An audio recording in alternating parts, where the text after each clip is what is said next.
সম্মানীয় সাংবাদিক বন্ধু বান্ধৱীসকল, আপোনালোকে সকলোৱে অৱগত বা আমি অসমৰ ৰাইজেও এই বিষয়ে বহু দিনৰ পৰা আলোচনা কৰি আহিছিলোঁ যে আমাৰ মহাপুৰুষ শ্ৰীমন্ত শংকৰদেৱে যি বৃন্দাবনী বস্ত্ৰ মহাৰাজ নৰনাৰায়ণৰ অনুৰোধক্ৰমে নিৰ্মাণ কৰিছিলে আৰু কালক্ৰমত এই বৃন্দাবনী বস্ত্ৰখন অসমৰ পৰা টিবেট হৈ লণ্ডন, ফ্ৰান্স এনেকুৱা বিভিন্ন স্থানলৈ যায়গৈ আৰু এই বিষয়ে বিভিন্ন সময়ত বিভিন্ন ধৰণে আমাৰ মাজত আলাপ আলোচনা হৈছে। বৃন্দাবনী বস্ত্ৰখন অন্তত অসমৰ মানুহে চাব পাৰক, তাৰ কাৰণে বহুতো প্ৰয়াস আৰু প্ৰচেষ্টাও চলোৱা হৈছে আৰু বিশেষকৈ ইউৰোপৰ 3টা মিউজিয়ামত বৃন্দাবনী বস্ত্ৰখন আছে। কোনখন আচল বৃন্দাবনী বস্ত্ৰ তাক লৈও বিভিন্ন সময়ত আমাৰ মাজত বিভিন্ন কথা আলোচনা হৈছে। এই বিষয়ে আমাৰ ব্ৰিটিছ মিউজিয়ামৰ কিউৰেটৰ ৰিচাৰ্ড ব্লাটনছ তেখেতে এখন কিতাপ লিখিছিলে। সেই কিতাপখনত বৃন্দাবনী বস্ত্ৰৰ বিষয়ে বহুখিনি কথা সংলগ্ন হৈ আছে। তাৰ ফেব্ৰিক কেনেকুৱা, তাৰ বনোৱা ষ্টাইলটো কেনেকুৱা আছিল আৰু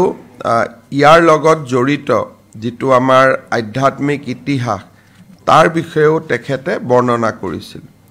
তেখেত অসমলৈ আহিছিলে আৰু কেইবছৰমান আগতে লণ্ডনৰ ব্ৰিটিছ মিউজিয়ামত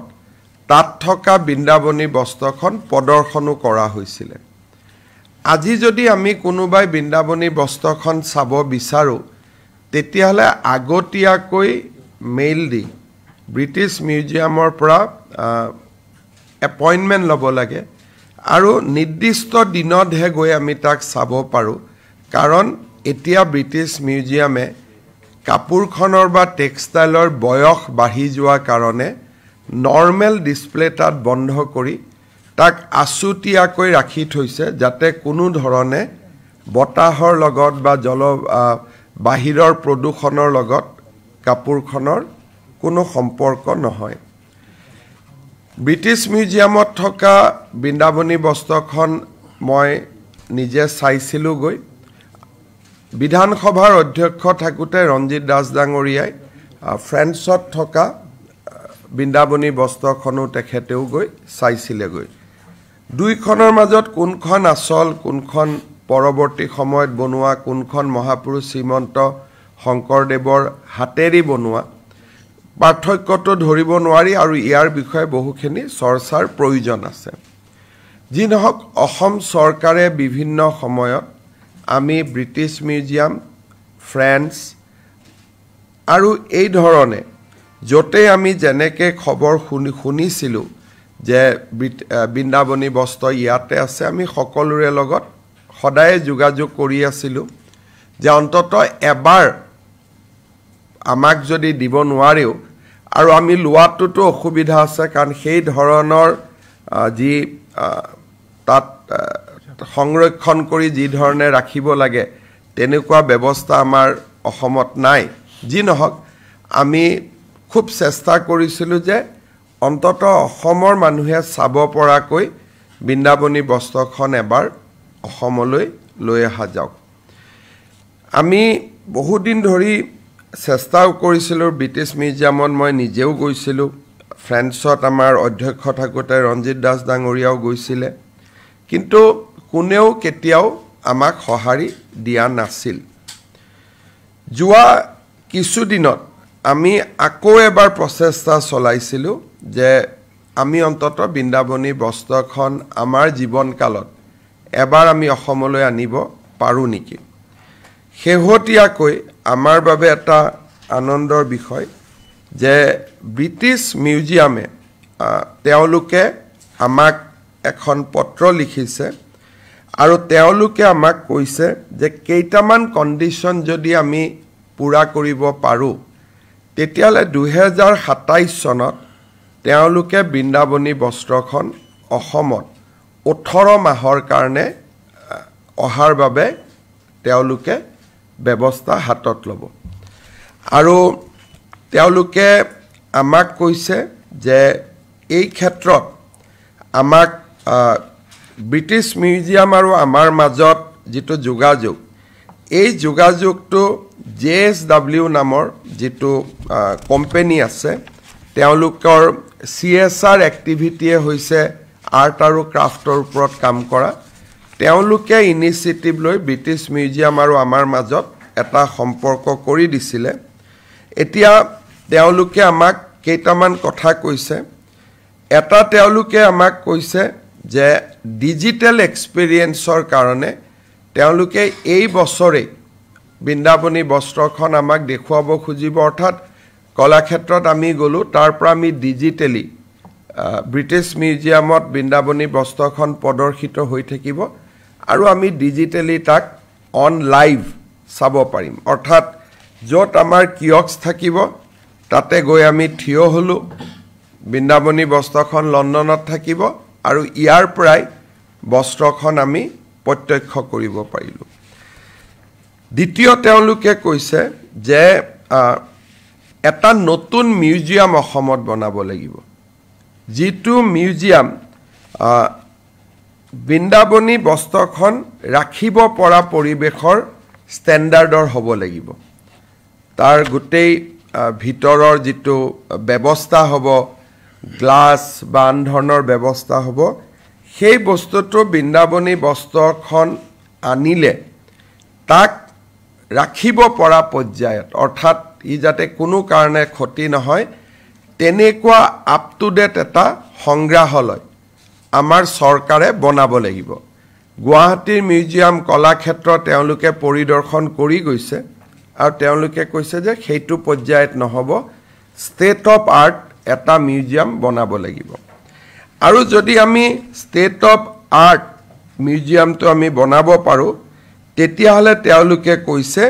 যে we are actively working towards the loan of the textile to both CSMBS in Mumbai and to Assam in 2027 অৰ্থাৎ আমি যদি মিউজিয়ামটো বনাব পাৰোঁ তেওঁলোক সন্তুষ্ট হয় 2027 চনত ব্ৰিটিছ মিউজিয়ামত থকা বৃন্দাবনী বস্ত্ৰখন আমি অসমত আনিব পাৰিম আৰু এবাৰ যদি ব্ৰিটিছত থকাখন আমি আনিব পাৰোঁ সেইখন যদি তাৰ প্ৰদৰ্শনীটো সুকলমে হৈ যায় তেতিয়াহ'লে আন মিউজিয়ামত থকাও বৃন্দাবনী বস্ত্ৰ অসমত অনাত অসুবিধা নহ'ব ৰাজ্য চৰকাৰে মিউজিয়াম কেনেকৈ বনাম কি বনাম আমাৰ গোটেই তাৰ অভিজ্ঞতাও নাই JSW গ্ৰুপে অসমত as a part of CSR activity তেওঁলোকে এটা মিউজিয়াম আমাক বনাই দিয়াৰ বাবে প্ৰতিশ্ৰুতি দিছে যে তেওঁলোকে মিউজিয়ামটো বনাব আৰু অসম চৰকাৰক উপহাৰ স্বৰূপে তেখেতসকলে তাক উভতাই দিব they will construct and they will give back to Assam as a gift তেওঁলোকে বনাই পেলাই যোৱা কেবিনেটত আমি আমাৰ খানাপাৰাৰ সেৰিকালচাৰ ডিপাৰ্টমেণ্টৰ যিটো ফাৰ্ম আছে তাত যিটো কনষ্ট্ৰাক্টেড আসাম টাইপৰ সৰু সুৰা ঘৰ বনোৱা আছে তাতে আমি এবিঘা মাটি দিছোঁ যাতে বৃন্দাবনী বস্ত্ৰ আনিবৰ কাৰণে মিউজিয়ামটো আমি বনাব পাৰোঁ যিহেতু খানাপাৰা ফিল্ডখন থাকিব পাৰ্কিং আদিৰো সুবিধা হ'ব যেতিয়া বস্ত্ৰখন আহিব থুলমূলকৈ ক'ব গ'লে আমি এইখিনিয়ে যে বহুদিনৰ মূৰত আমি বৃন্দাবনী বস্ত্ৰখন অনাৰ বাবে এটা যিটো সফলতা সেই সফলতাৰ দিশত আগবাঢ়িছোঁ ব্ৰিটিছ মিউজিয়ামে মোক ছেপ্টেম্বৰত লণ্ডনলৈ যাবলৈ নিমন্ত্ৰণো কৰিছে যে আপুনি আহক বাকি থকা কথাখিনি পাতিম ছেপ্টেম্বৰত যোৱাত অসুবিধা হ'ব অক্টোবৰ নৱেম্বৰত এবাৰ মই যাবৰ কাৰণে চেষ্টা কৰিম যাতে গোটেইটোক চূড়ান্ত ৰূপ দিব পাৰি এই বিষয়ে ব্ৰিটিছ মিউজিয়ামৰ পৰা অহা যিখন চিঠি সেইখন আমি আপোনালোকক দি দিম যাতে আপোনালোকে বিষয়টো আৰু অলপ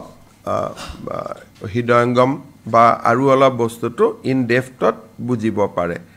সো তেওঁলোকে আমাক লিখিছে যে মিউজিয়ামটো যদি তেওঁলোক সন্তুষ্ট হয় in preparation for a future loan of the textile will shortly share our recommendation on environmental and security standards that should be considered during the building development অৰ্থাৎ তেওঁলোকে আমাক দিব যে কেনেকৈ environmental norms হ'ব কেনেকৈ security standard হ'ব সেইখিনি তেওঁলোকে আমাক জনাব তেওঁলোকৰ standard মতে আমি তাক বনাব লাগিব আৰু স্বাভাৱিকতে ব্ৰিটিছৰ ষ্টেণ্ডাৰ্ড মতে যদি আমি বনাব পাৰোঁ same standard will apply to friends also in a later period গতিকে এইটো আমাৰ কাৰণে খুব এটা আনন্দৰ বতৰা বৃন্দাবনী বস্ত্ৰখন আপোনালোকে সকলোৱে দেখিছে আগতে মাজতে এনেকৈ তাক প্ৰেজেণ্টেশ্যন কৰা হৈছিল ব্ৰিটিছ মিউজিয়ামত কিন্তু আজিকালি টেক্সটাইলখন অলপ উৱলি যোৱাৰ কাৰণে তেওঁলোকে তাক খুব সংৰক্ষণ কৰি ৰাখে আৰু মানুহে চাব খুজিলেও বহুদিন আগৰ পৰাই এপইণ্টমেণ্ট ল'ব লাগে এই ক্ষেত্ৰত আমাক আমি ভাৰত চৰকাৰেও লিখিছোঁ আৰু তেখেতসকলে আমাক যিটো সোভেৰেন গ্যাৰেণ্টি দিব লাগে যে কাপোৰখন উভতি যাব সেই গ্যাৰেণ্টিও দিবৰ কাৰণে আমি ভাৰত চৰকাৰক ইতিমধ্যে লিখিছোঁ জয়শংকৰ ডাঙৰীয়াক মই আগষ্টতে তেওঁক চিঠি লিখিছোঁ তেওঁ ব্ৰিটিছ ভাৰতস্থ ব্ৰিটিছ ৰাষ্ট্ৰদূতক ভাৰতৰ ব্ৰিটিছ ৰাষ্ট্ৰদূতক এই ক্ষেত্ৰত আমাক সহায় কৰাৰ কাৰণে নিৰ্দেশ দিছে আৰু বেসিক্যালি অসম চৰকাৰ JSW আৰু ইণ্ডিয়ান এম্বেছাডৰ ইন ব্ৰিটেইন আমি তিনিওটা একেলগে লগ লাগি এই কামটো আগবঢ়াই নিছোঁ মই ভাবোঁ যে বহুকেইটা কাম যোৱা 5 বছৰত হ'ল চৰাইদেউ মৈদামৰ পৰা অসমীয়া ধ্ৰুপদী ভাষালৈকে আৰু এটা বহুদিনীয়া ৰাইজৰ সপোন এটা বাস্তৱত ৰূপায়িত হোৱাৰ দিশত আগবাঢ়িছে আপোনালোকক আমি চিঠিখনৰ কপি এটা দি দিম আপোনালোকে এই ক্ষেত্ৰত আৰু অলপ অনুভৱ কৰিব পাৰিব যদি আপোনালোকৰ এই ক্ষেত্ৰত কিবা প্ৰশ্ন আছে তেতিয়া আপোনালোকে আমাক সুধিব পাৰে Mahapurush Srimanta Shankardev has created a textile which in Assam we call Brindabani Brastra. That textile depicted Dasavatar of Lord Krishna along with his other activity basically during his period as a child. So that textile is in British Museum and other museum of Europe. We have tried for last so many years that to bring back the textile at least as a loan so that people of Assam can see it. Because we have heard about that and we have never seen that except those who have gone to London and has the opportunity to see it personally.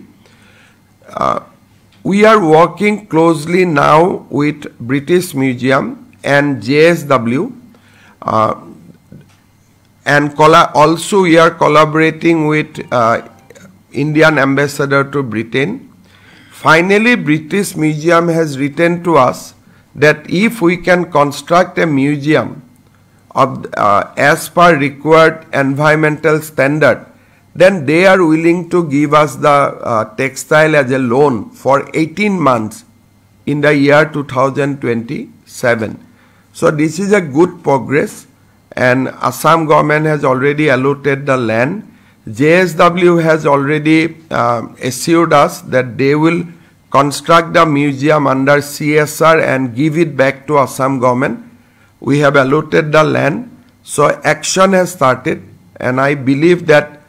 by 2027 we will be able to bring back the Brindabani Bastra of British Museum, at least as a loan, so that people of Assam can see that textile and offer their bhakti to Lord Krishna.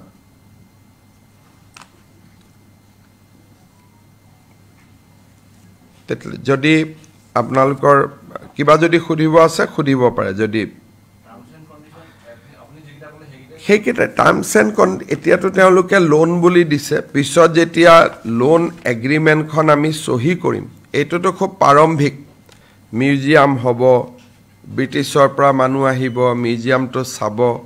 তেওঁলোকে চাই পেলাই okay কৰিব তাৰ পিছত আমাৰ লগত terms and condition কৰিব ভাৰত চৰকাৰৰ এটা সোভেৰেন গ্যাৰেণ্টিও লাগিব যে 18 মাহ পিছত টেক্সটাইলখন আকৌ উভতি যাব কাৰণ যদি ইয়াতে যাতে আমি ৰাখি নথওঁ আকৌ টেক্সটাইলখন মুম্বাইটো প্ৰদৰ্শন কৰাব খুজিছে ব্ৰিটিছ মিউজিয়ামে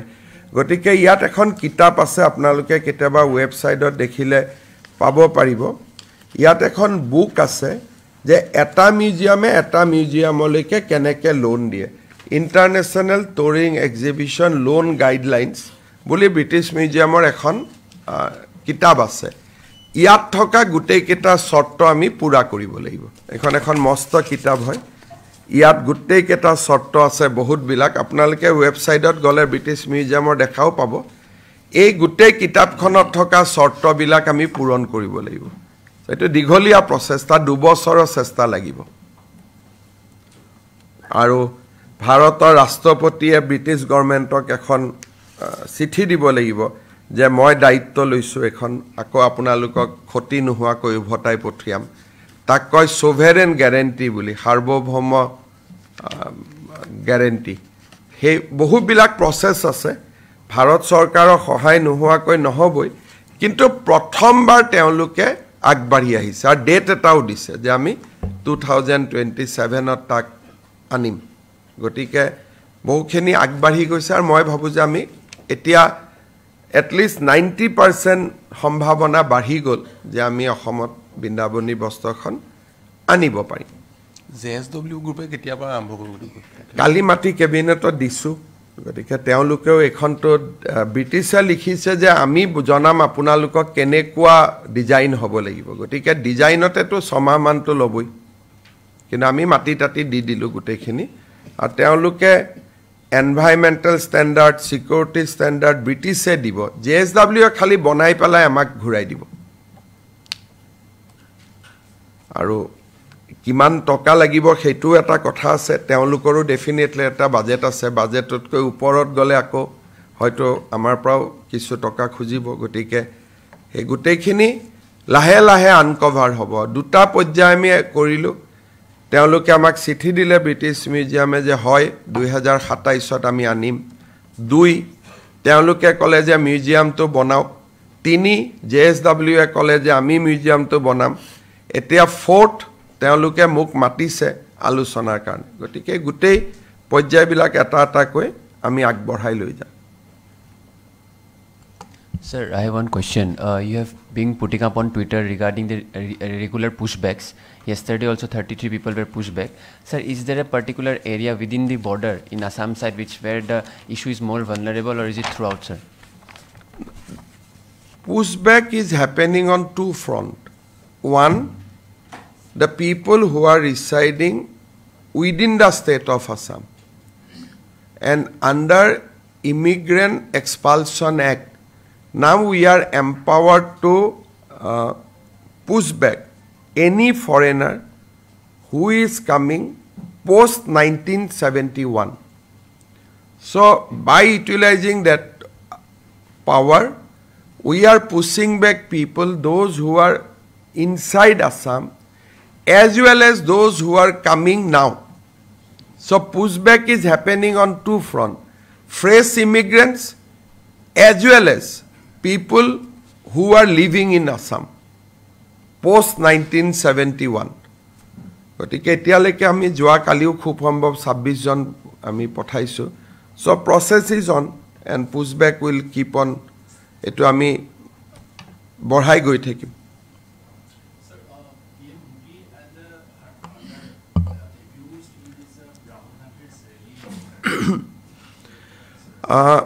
देखिए प्रधानमंत्री जी और उनके माँ का बारे में ये जो रिजवी राहुल गांधी तेजस्वी यादव सब लोग मिल के जो अभद्र भाषा का व्यवहार किया वो बहुत ही निंदनीय है। कल भारत के गृह मंत्री अमित शाह जी ने भी असम का धरती से ही ये घटना को निंदा भी किया और कांग्रेस को अगर जरा सा उनमें कुछ बसा हुआ है, कुछ सम्मान उनका बसा हुआ है तो उनको माफी मांगने के लिए भी किया। लेकिन कांग्रेस तो माफी मांगना दूर, उल्टा एक मध्य प्रदेश का कोई व्यक्ति को सामने लाके कि ये बात, ये जो घटना हुए उनको एक पॉलिटिकल कलर देने का भी कोशिश कर रहा है। बिहार सरकार ने जो व्यक्ति इसका साथ इन्वॉल्व है उनको अरेस्ट भी किया है और जो कैंडिडेट है नौशाद उनको भी ढूंढ रहा है। ये बात पक्का है, ये कांग्रेस का मेंटेलिटी है, कांग्रेस का मानसिकता है। ये लोग कभी सोच भी नहीं सकता है कि गांधी फैमिली को छोड़ के और कोई प्रधानमंत्री बन सकता है। राहुल गांधी, उनका माता सोनिया गांधी, उनका बहन प्रियंका गांधी, ये लोग सोचते हैं कि भारत का प्रधानमंत्री का कुर्सी उनको सिवा और किसी को मिल ही नहीं सकता है। ये उनका एक फ्यूडल मेंटेलिटी है। प्रधानमंत्री मोदी जी ने वो उनका जो अहंकार था इसको प्रधानमंत्री जी ने पूरा डिमोलिश कर दिया कि नहीं, भारत की प्रधानमंत्री का पद खाली गांधी फैमिली के लिए रिजर्व नहीं है। 11 साल सरकार चलाया, विश्व का नेता बना। आज प्रधानमंत्री जी का जापान, चाइना हर जगह में जैसा वेलकम हो रहा है, कभी गांधी फैमिली ये एक्सपेक्ट भी नहीं कर सकते सोचे थे। इसीलिए ये लोग प्रधानमंत्री जी, उनका माता जो स्वर्गगामी हो चुका है, उनका बारे में अभद्र भाषा का व्यवहार भी कर रहा है। माफी मांगना अलग बात, अभी उनको पॉलिटिसाइज करने का भी कोशिश कर रहा है। जनता जवाब देगे, बिहार का चुनाव में ही जनता जवाब देगे, आगे भी जनता जवाब दे चुका है, बार बार जनता कांग्रेस को जवाब देगी। मुख्यमंत्री जी, कल अरशद मदानी ने बयान दिया है, कहा है कि उन्होंने पत्र लिखा था सोनिया गांधी को कि आप आरएसएस मेंटेलिटी के हो, आपको टिकट नहीं देना चाहिए। देखिए, ये बात मैं असम का पत्रकार जनसभा में मैं कई बार बोल चुका हूं। बात ऐसा था 2011 में जब मैं असम का शिक्षा मंत्री बने, वो समय असम में पहला बार हम टेट टीचर का रिक्रूटमेंट शुरू किए थे। अरशद मदानी असम में आए और तरुण गोगोई जी को बोले कि ये टेट टीचर का रिक्रूटमेंट बंद होना चाहिए। तो तरुण गोगोई जी ने हमारा वो समय का मिशन डायरेक्टर एसएसए को अपना रूम में बुलाया और ये प्रक्रिया को बंद करने के लिए निर्देशित किया। लेकिन हमने स्टैंड लिया और हम बंद होने नहीं दिया।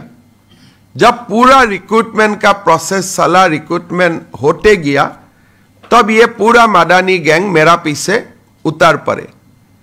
हम तो कांग्रेस में नहीं रह पाया ये लोगों का कारण, लेकिन जो उनका मकसद था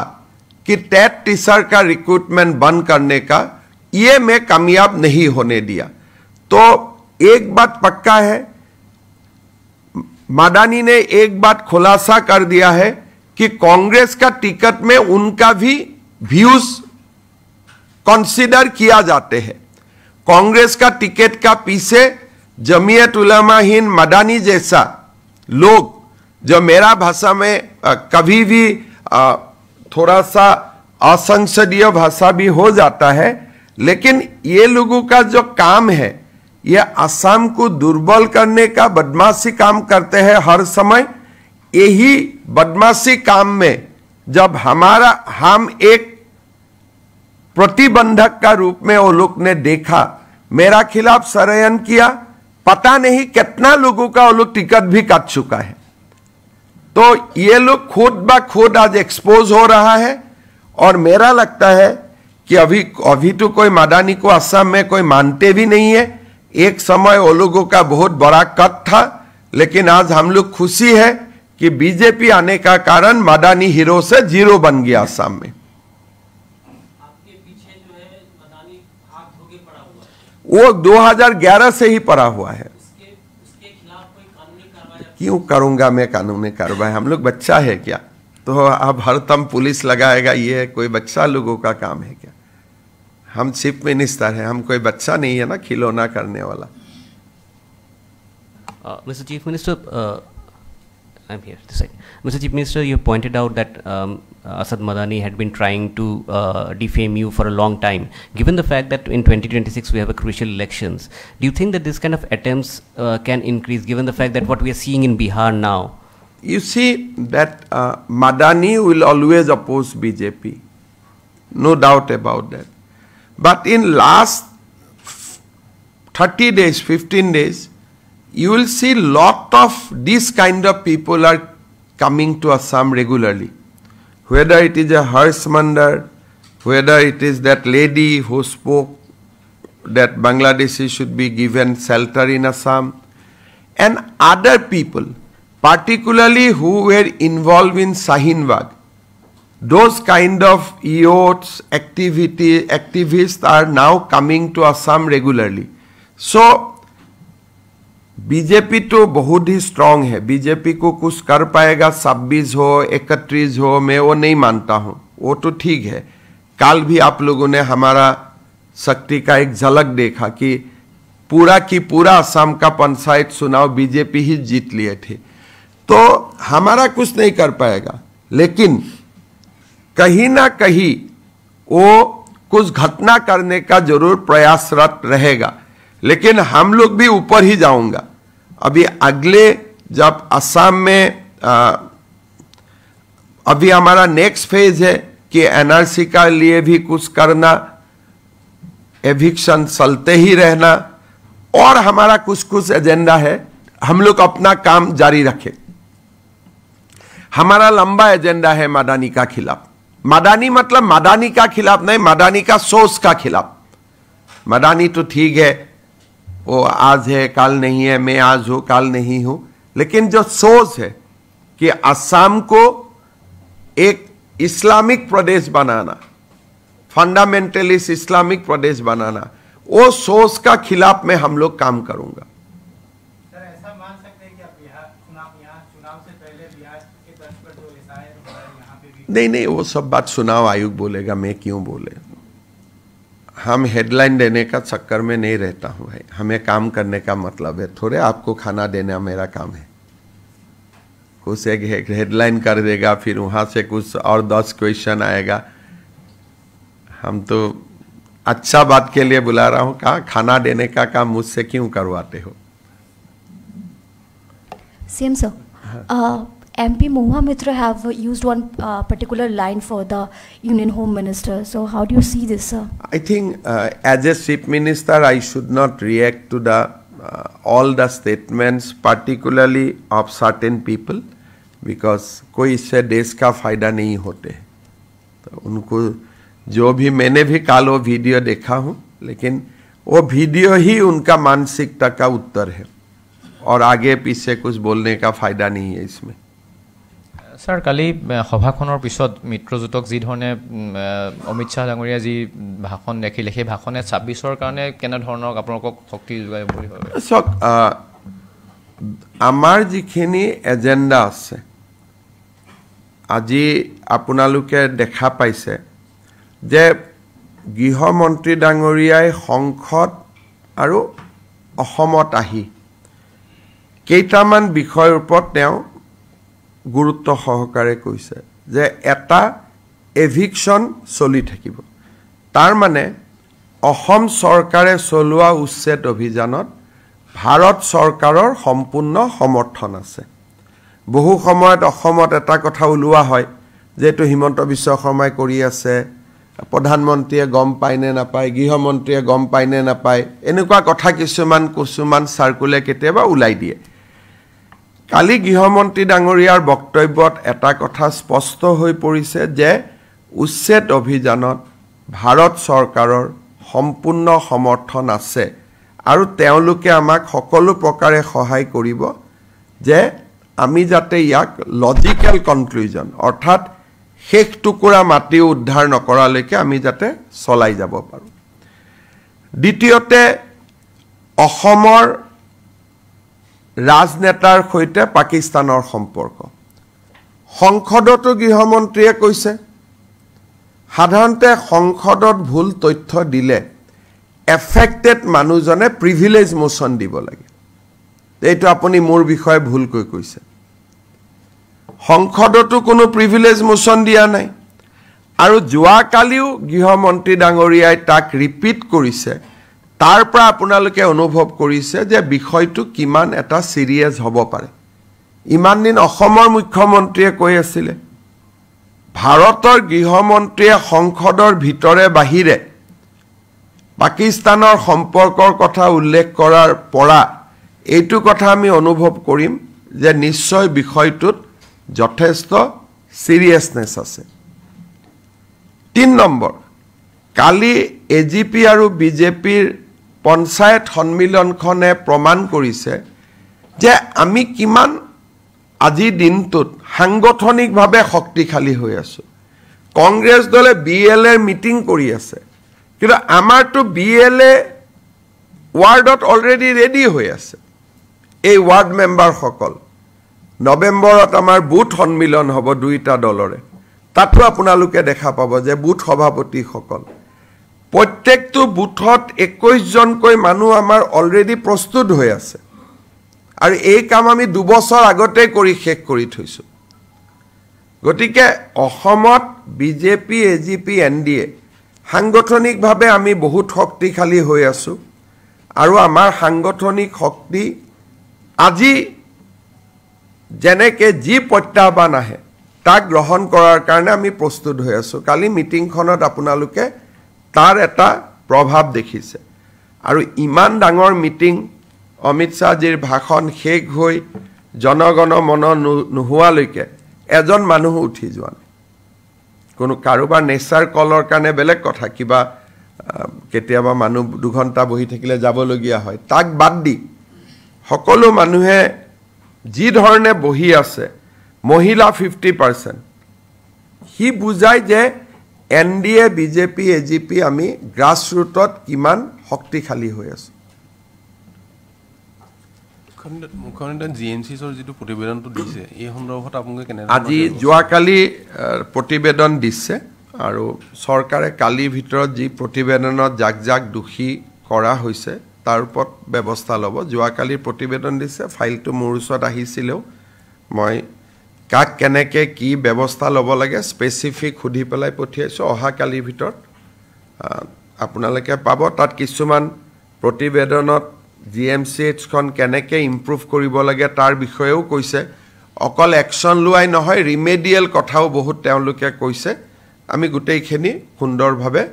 ৰূপায়ণ কৰিম স্পেশাল অপাৰেটিং প্ৰসিডিউৰ এসওপি কিবা তাতে এসওপি বুলি নহয় তাত বহুত কথা কৈছে আমাৰ তেওঁলোকে এসএনসিও কেনেকে ৰাখিব লাগে কি ধৰণে সিকিউৰিটি ব্যৱস্থা কৰিব লাগে কি ধৰণে ভিজিটিং ডক্টৰৰ ৰাতি অহা ডক্টৰ গোটে দীঘলীয়া প্ৰতিবেদন এখন তাত এসওপিডিটো সমাধান নহব তাত বহুত বিলাক লং টাৰ্ম কৈছে মিডিয়াম টাৰ্ম কৈছে শৰ্ট টাৰ্ম কৈছে আমি গোটেইখিনি ৰূপায়ণ কৰিম কিন্তু প্ৰথমতে আমি ঘটনাটো তাৰ পিছত আমি লং টাৰ্ম কামখিনি কৰিম প্ৰথমতে ঘটনাৰ লগত জড়িত যিকেইজন ব্যক্তিৰ কথা কোৱা হৈছে সেইখিনি অহাকালিৰ ভিতৰত আমি ব্যৱস্থা ল'বৰ কাৰণে চেষ্টা কৰিম হ'ব চিঠিখন দ্বিবেদী ব্ৰিটিছ মিউজিয়াম का चिट्ठी सबको एक